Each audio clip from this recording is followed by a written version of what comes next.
आज हम बात करने वाले हैं एसईओ के एक और इम्पॉर्टेंट रैंकिंग फैक्टर की। अगर आप एसईओ की बेसिक गाइडलाइंस को फॉलो कर रहे हैं और तमाम चीज़ें परफेक्ट हैं और आज जो चीज़ बताने वाला हूं अगर आप इसे इग्नोर कर रहे हैं तो फिर आपकी रैंकिंग होना मुश्किल हो सकता है। जी हाँ, आज हम बात करने वाले हैं साइलो स्ट्रक्चर के बारे में। ये क्या होता है और कैसे इंपॉर्टेंस रखता है आपकी वेबसाइट की एसईओ के लिए। तो इस वीडियो को आपने एंड तक देखना है क्योंकि मैं आपको बताने वाला हूँ कि साइलो स्ट्रक्चर की बेस्ट एग्जाम्पल्स कौन सी हो सकती हैं और बैड एग्जाम्पल्स कौन सी हो सकती हैं जो कि आपको नहीं फॉलो करनी अपनी वेबसाइट का साइलो स्ट्रक्चर बनाने के लिए। उसके अलावा इंपॉर्टेंट फैक्टर्स कौन से हैं जो कि साइलो स्ट्रक्चर बनाते हुए आपको ध्यान में रखने चाहिए। तो कैसे आप up to the mark silo structure बना सकते हैं, इस वीडियो को आपको पूरा देखना पड़ेगा ये समझने के लिए। अगर आप मुझे पहली बार देख रहे हैं और एक्साइटेड हैं इसी वीडियो के लिए तो चेक कर लें कि आपने यूट्यूब चैनल सब्सक्राइब कर रखा है, फेसबुक पे पेज फॉलो किया हुआ है और उसके अलावा इंस्टाग्राम पे ही फॉलो कर सकते हैं।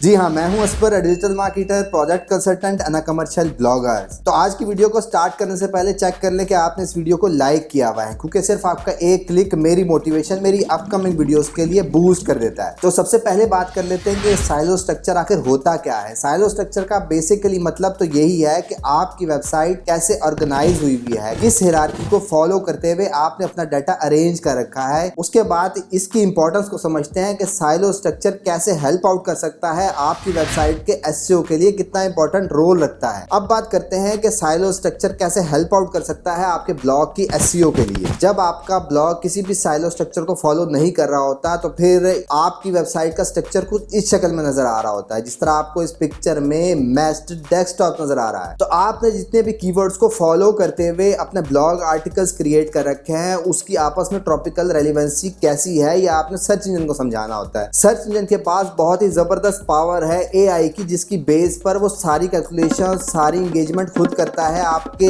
ब्लॉग को अरेंज करने के लिए। पर अगर आपने साइलो स्ट्रक्चर को फॉलो नहीं कर रखा होता तो एक एक्सटेंट के बाद गूगल का सर्च क्रॉलर कंफ्यूज हो जाता है कि आपकी हायरार्की कैसे बन रही है, कौन सा मेन टॉपिक है, कौन सा उसका सब टॉपिक है। तो इसलिए आपको गूगल सर्च इंजन को ये समझाना जरूरी है। साइलो स्ट्रक्चर का डायरेक्टली इंपैक्ट पड़ता है आपकी वेबसाइट की इंडेक्सेशन पर। जब आप अपनी प्राइमरी टॉपिक्स और सब टॉपिक्स को अरेंज नहीं करते हैं तो फिर आपकी इंडेक्सिंग भी डिले के साथ हो रही होती है। तो जब आप अरेंज करते हैं अपने मेन टॉपिक्स को और सब टॉपिक्स को जो कि रिलेटेड होते हैं एक दूसरे से, तो फिर आप गूगल को भी अच्छे तरीके से समझा सकते हैं कि आप किस स्ट्रक्चर को फॉलो कर रहे हैं। जब आप किसी भी टॉपिक के ऊपर आर्टिकल लिख रहे होते हैं और अगर आप ये समझते हैं कि इस टॉपिक से रिलेटेड मैंने आर्टिकल लिख दिया है तो अब गूगल इस कीवर्ड के अगेंस्ट मुझे रैंक कर देगा, तो आपका वो कीवर्ड तब तक रैंक नहीं होता जब उससे रिलेटेड आप अपने फर्दर आर्टिकल्स और अपने सब कैटेगरीज नहीं बनाते हैं जिसमें आप उसी टॉपिक को फर्दर एक्सप्लेन कर रहे होते हैं और डेप्थ में। इसकी एग्जांपल ऐसी ही है कि आपने एक रेस्टोरेंट का ब्लॉग बना रखा है और आपने फर्दर रेस्टोरेंट एक्सप्लेन कर रखे हैं जिसमें आपने अपनी हायरार्की ऐसे मैनेज कर रखी है, कौन सा रेस्टोरेंट है जो चाइनीज फूड प्रोवाइड करता है, मैक्सिकन फूड प्रोवाइड करता है, इटालियन फूड प्रोवाइड करता है। इसी तरह अगर कोई यूजर सर्च करके आता है किसी रेस्टोरेंट के बारे में और आपने एक रेस्टोरेंट की इंफॉर्मेशन दे रखी है और आपने उसी के पैरेलल उससे सिमिलर एक और रेस्टोरेंट भी एक्सप्लेन कर रखा है, तो यूजर डाइवर्ट हो जाता है आपके उस पेज से आपके सेकंड पेज पर, जिससे आप गूगल को ये समझा रहे होते हैं कि आप अपने सर्चर की क्वेरी को आंसर कर रहे हैं अच्छे तरीके, जिसकी बेस पर वो आपके ब्लॉग पर मैक्सिमम टाइम स्पेंड कर रहा है, मैक्सिमम पेजेस व्यू कर रहा है। जब आप सर्चर की सेटिस्फेक्शन करते हैं तो अल्टीमेटली रैंकिंग भी इंप्रूव होती है। तो सबसे पहला स्ट्रक्चर जो बेसिक स्ट्रक्चर है वो है फ्लैट साइड स्ट्रक्चर, जिसमें आप इस डायग्राम से समझ सकते हैं कि आपका एक मेन पेज है और नीचे तमाम पेजेस आपके लिंक हो रहे हैं आपके उस मेन पेज से, जिसमें ये बात समझ नहीं आ रही कि कितना कंटेंट आपने लिख रखा है और वो कंटेंट किस टॉपिक से रिलेटेड है, जो कि आइडियल एग्जांपल किसी भी केस में नहीं हो सकती है। उसके बाद आता है टाइड वेब स्ट्रक्चर, जिसमें आप अपने ही ब्लॉग को आपने मल्टीपल सेक्शंस में डिवाइड कर रखा है और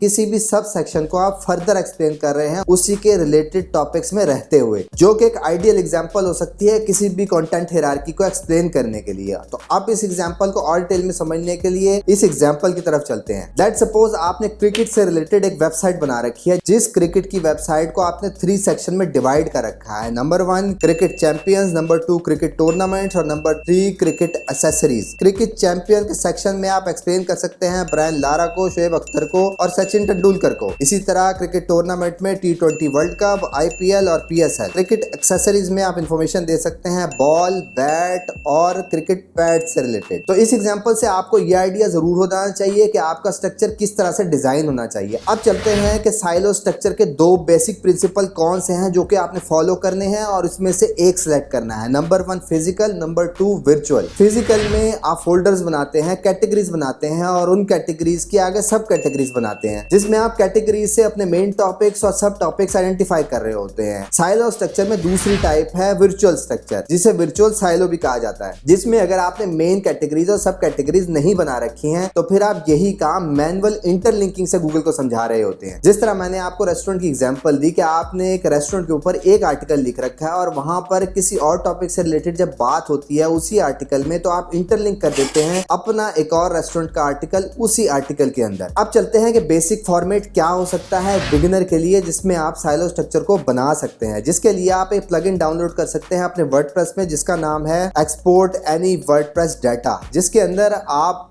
अपने जितने भी पोस्ट ऑलरेडी आपने क्रिएट कर रखी है इसको CSV फाइल में आप डाउनलोड कर लेते हैं। तो इस स्प्रेडशीट में आपके जितने भी URLs होंगे वो आपको इस सेक्शन में नजर आ रहे होंगे। उसके बाद अपना कंटेंट साइलो का एक कॉलम क्रिएट कर सकते हैं, जिसके अंदर आप डिवाइड कर सकते हैं रेस्टोरेंट्स को और उससे रिलेटेड जो कैटेगरीज हो सकती है उस आर्टिकल के सामने उस कैटेगरी का नाम लिख सकते हैं, जो कि आपका प्राइमरी टॉपिक होगा, प्राइमरी साइलो होगा, जो कि रिलेटेड होंगे उसी स्पेसिफिक टॉपिक से रिलेटेड। अब इस बात को ध्यान में रखना है कि जब भी आप अपना साइलो क्रिएट कर रहे होते हैं, जिस तरह मैंने आपको क्रिकेट की एग्जांपल दी है, सेम इसी तरह जब आप एक लिस्ट में एक ही कैटेगरी को एक्सप्लोर कर रहे होते हैं तो वो लिंक इंटरलिंक हो सकते हैं आपस में आर्टिकल्स, और उसके अलावा वो ही पास ऑन कर सकते हैं लिंक जूस अपने प्राइमरी कैटेगरी पर ऐसा बिल्कुल भी नहीं हो सकता कि हम क्रिकेट टूर्नामेंट्स को इंटरलिंक कर दें क्रिकेट एक्सेसरीज के साथ। आपको हमेशा रेलिवेंसी में रहते हुए एक ही हिरार्की के अंदर ही आपस में इंटरलिंक करनी है। वैसे तो ब्रेड कम्स का फीचर भी आपको नजर आता रहता है मुख्तलिफ थीम और SEO के प्लगइन्स में भी, जिसमें आप किसी भी आर्टिकल को जब ओपन करते हैं तो ये बार आपको बता रही होती है कि ये आपका आर्टिकल किस टॉपिक से रिलेटेड है और किस तरह से चेन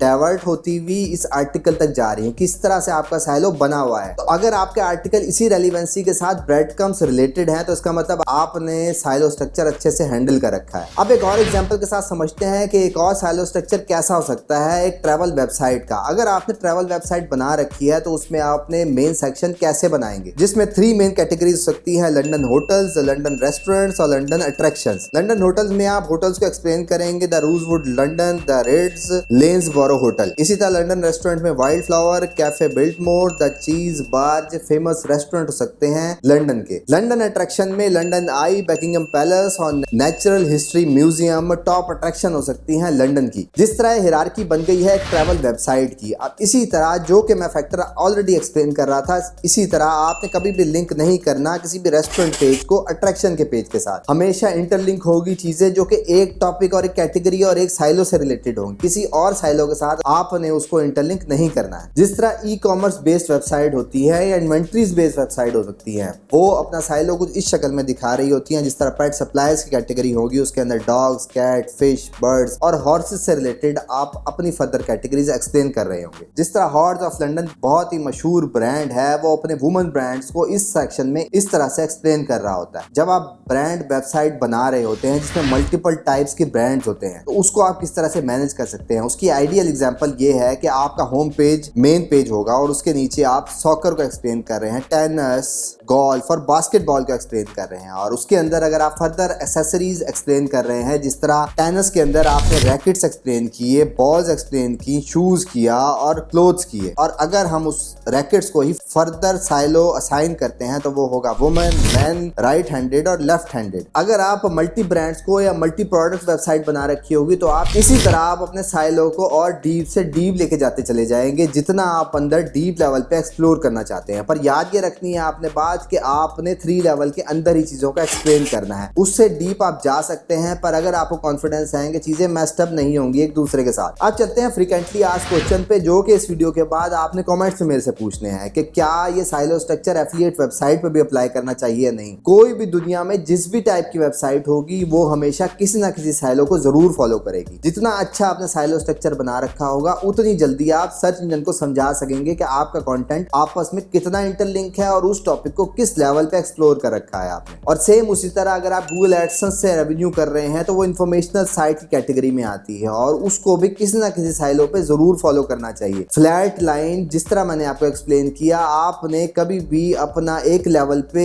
एक फ्लैट साइलो नहीं बनाना है। हमेशा चीजें किसी ना किसी तरीके से एक दूसरे से रेलेवेंसी जरूर रखती हैं। अब ये आपने अंदर खुद एक्सप्लोर करना है कि आपकी कौन सी मेन कैटेगरी हो सकती है और कौन सी सब कैटेगरी हो सकती है। उसके लिए आप इन तमाम एग्जांपल्स को फॉलो करेंगे और उसके बाद जब आपका कोई कंफ्यूजन होगा तो फिर आप कमेंट बॉक्स में मुझसे पूछेंगे। तो कंक्लूजन इस वीडियो का यही बनता है कि साइलो किसी भी ब्लॉग की नेसेसिटी होता है और आपने एक साइलो अपने माइंड में जरूर बनाना है और उसकी स्केचिंग जरूर करनी है। किसी भी ब्लॉग पे, चाहे वो नया हो चाहे पुराना हो, आप एक स्प्रेडशीट बनाएं और अपनी कैटेगरीज इसी तरह अरेंज करें जिस तरह मैंने आपको एग्जांपल दिया है। और अगर आप कंफ्यूज है किसी भी कैटेगरी में तो फिर आपने खुद सोचना है कि किस साइलो में फॉलो करना चाहिए। अगर ये तमाम बातें आपको अच्छी तरह समझ आ चुकी हैं तो फिर आप कमेंट में आर्बिट्राइट लिखना मत भूलिएगा। और उसके अलावा अगर मैंने कोई चीज मिस कर दी है या आप किसी और चीज के बारे में जानना चाहते हैं साइलो स्ट्रक्चर से रिलेटेड, तो फिर कमेंट में अपना क्वेश्चन जरूर प्लेस करें। मैं डिटेल रिप्लाई देने की कोशिश करूंगा। अपने दोस्तों को टैग जरूर करें जो कि सेम फील्ड से रिलेटेड है और स्ट्रगल कर रहे हैं। जाने से पहले ये जरूर चेक कर लें कि आपने यूट्यूब चैनल सब्सक्राइब कर रखा है, फेसबुक पे पेज फॉलो किया हुआ है और उसके अलावा इंस्टाग्राम पे ही फॉलो कर सकते हैं। That's all for today. Thank you very much. Have a good and safe day.